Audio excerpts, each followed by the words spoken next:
First സ്ക്രിപ്റ്റും ഋതുവിൻ്റെ തന്നെയാണ്. എനിക്ക് ആദ്യമായിട്ട് ഞാൻ ചെയ്ത സിനിമയിൽ full script, binded script shoot തുടങ്ങുന്നതിന് ഒരാഴ്ച മുന്നേ കിട്ടി. അതൊക്കെ ശരിക്കും വളരെ അപൂർവമായിട്ട് മാത്രം സംഭവിക്കുന്ന ഒരു കാര്യമായിരുന്നു മലയാള സിനിമയിൽ.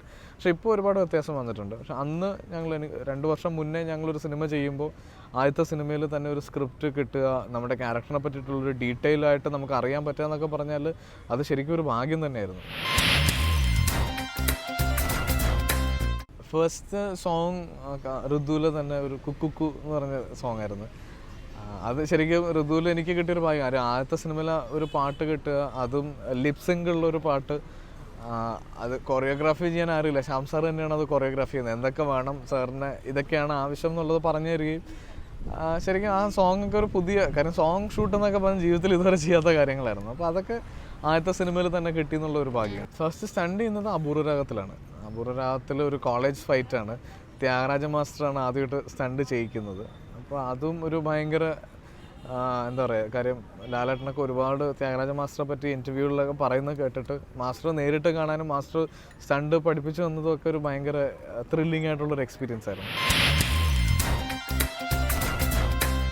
കരഞ്ഞപ്പോൾ ഞാൻ അതൊന്നും ഒരു ഭയങ്കര ടെൻഷനുള്ളൊരു സംഭവമായിട്ട് തോന്നിയില്ല. കാര്യം ശ്യാം സാർ വളരെ ക്ലിയർ ആയിട്ട് പറഞ്ഞു തന്നിട്ടുണ്ടായിരുന്നു ഇങ്ങനെയാണ് ഒരു ക്യാരക്ടർ ചെയ്യുന്നത്. കാര്യം ആ സിനിമയിൽ ഏറ്റവും വലിയ പ്രത്യേകത എന്ന് പറഞ്ഞാൽ നമ്മൾ ആരും തന്നെ ഗ്ലിസറിൻ ഉപയോഗിച്ചിട്ടില്ല. ഉപയോഗിക്കാതെയാണ് എല്ലാം കരഞ്ഞിരിക്കുന്നത്.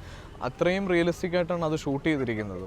അപ്പോൾ അത് ശരിക്കും കരഞ്ഞു എന്നുള്ളൊരു തോന്നലൊന്നും ഉണ്ടായില്ല. നമുക്ക് ആ സിറ്റുവേഷനിൽ ഡിമാൻഡ് ചെയ്യുന്നൊരു ഇമോഷൻ നമ്മൾ എക്സ്പ്രസ് ചെയ്തു എന്നുള്ളത് മാത്രമേ ഉണ്ടായിട്ടുള്ളൂ.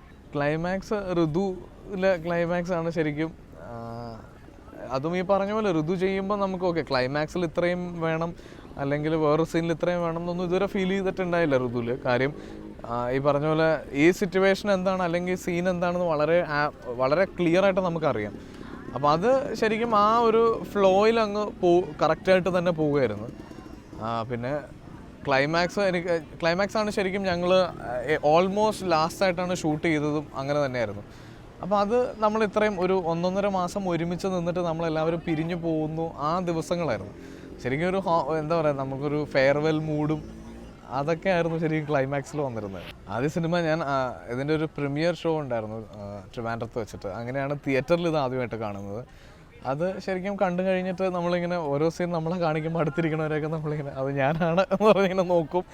അതൊക്കെ ഒരു എന്താ പറയുക, ഒരു ഭയങ്കര ത്രില്ലിങ്. നമ്മൾ ഒരു സിനിമാ നടനാവാൻ കൊതിച്ച ഒരാൾക്ക് ഭയങ്കര ത്രില്ലിങ് ആയിട്ടുള്ളൊരു എക്സ്പീരിയൻസ് ആയിരുന്നു. പിന്നെ അത് തിയേറ്റർ റിലീസായി കഴിഞ്ഞിട്ടും തിയേറ്ററിൽ പോയിട്ട് അതിനകത്ത് ചില ഡയലോഗ്സിനുള്ള കയ്യടികളും ഒക്കെ വരുമ്പോൾ നമുക്ക് ഭയങ്കര അഭിമാനം തോന്നും. ശരിക്കും ഒരു സിനിമ വളരെ വെറ്ററൻ അല്ലെങ്കിൽ സീനിയർ ആയിട്ടുള്ള ഡയറക്ടേഴ്സ് പറയും, ഒരമ്മ ഈ കുട്ടിയെ ഗർഭപാത്രത്തിൽ ക്യാരി ചെയ്തതിൻ്റെ ഇതിനെ പ്രസവിച്ചിട്ട് ഈ കുട്ടിയെ കാണുമ്പോഴുള്ളൊരു സന്തോഷം ഉണ്ടല്ലോ, അതാണ് ശരിക്കും സിനിമ റിലീസായിട്ട് തിയേറ്ററിൽ കാണുമ്പോൾ നമുക്ക് തോന്നുന്നതെന്ന് ഞാൻ പറഞ്ഞു കേട്ടിട്ടുണ്ട്. അത് ശരിക്കും നമുക്ക് ഫീൽ ചെയ്യും. പ്രേക്ഷകരോട് പറയാനുള്ളത് ശരിക്കും ഒരുപാട് നല്ല സിനിമകൾ തന്നെ ചെയ്യണം എന്ന് ആഗ്രഹിക്കാറുണ്ട്. ചില സിനിമകൾ അങ്ങനെ സംഭവിക്കാതെ വരും.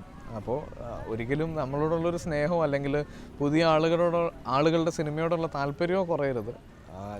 ഇത് ഞങ്ങളുടെ സീനിയേഴ്സിനെയൊക്കെ സ്വീകരിച്ച പോലെ തന്നെ ഞങ്ങളും ഇതുപോലെ പുതിയ സിനിമകൾ എക്സ്പീരിയൻസ് ചെയ്യുമ്പോൾ സ്വീകരിക്കുക. നല്ലതാണെങ്കിൽ തീർച്ചയായിട്ടും എൻകറേജ് ചെയ്യുക, അല്ലെങ്കിൽ കാണണ്ട.